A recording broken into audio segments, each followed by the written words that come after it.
আসসালামু আলাইকুম রহমতুল্লাহ বারাকাত। রাকিবকে যেদিন হত্যা করে 6/7/2019 তারিখে, সেদিন শ্রাবণী নামে একটি মেয়ে সে আসছিল আমাদের বিকারুন্নেসার যে রাস্তাটা, এই রাস্তার মাথায় ছিল জয়ের গাড়ি। জয়ের গাড়িতে যে ছেলেটা ছিল সেই ছেলেটাকে শনাক্ত করা হয়েছে। ওই ছেলের সাথে আবার শ্রাবণী দাঁড়ায় দাঁড়ায় কথা বলছে। শ্রাবণী রাকিবকে যেদিন হত্যা করলো, সহচর হিসাবে শ্রাবণী অনেক কাজ করছে। সেদিন শ্রাবণী অনেকবার বেলি রোডের যে খন্দকার গলিতে আসা যাওয়া করছে। রাকিবের গাড়ির আগেও আসছে, পরেও আসছে। রাকিব কখন বেরিয়েছে মানে খবরগুলো জানানোর জন্য মবিনের কাছে, জয়ের কাছে।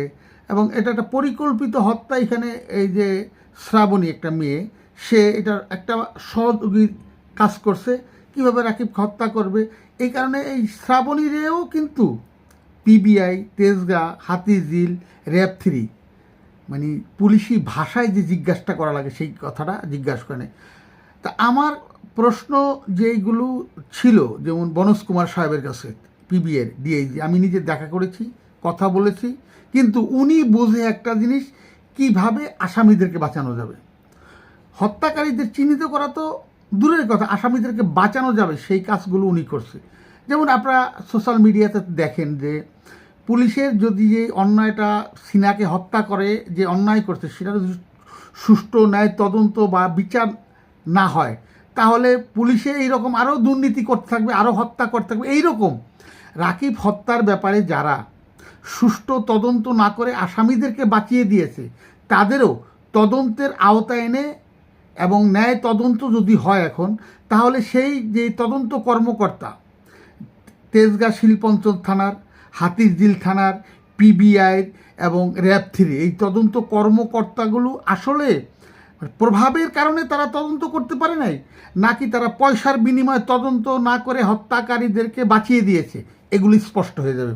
সেই জন্য বলবো, সোশ্যাল মিডিয়াতে যারা আছেন, আমার মতন একজন অসহায় বাবাকে, আমাদের মতন অসহায় পরিবারদেরকে আপনারা যদি সাহায্য না করেন, তাহলে আমরা কিন্তু আপনাদের প্রতি দাবি রাখবো।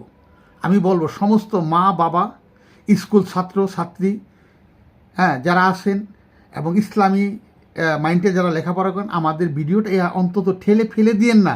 ন্যায় বিচারের আশায় আপনাদের কাছে আমরা অসহায় মানুষ প্রতিদিন প্রতি মুহূর্ত ছুটে আসি। রাকিব হত্যার সুষ্ঠু তদন্ত হবে, ন্যায় বিচার হবে।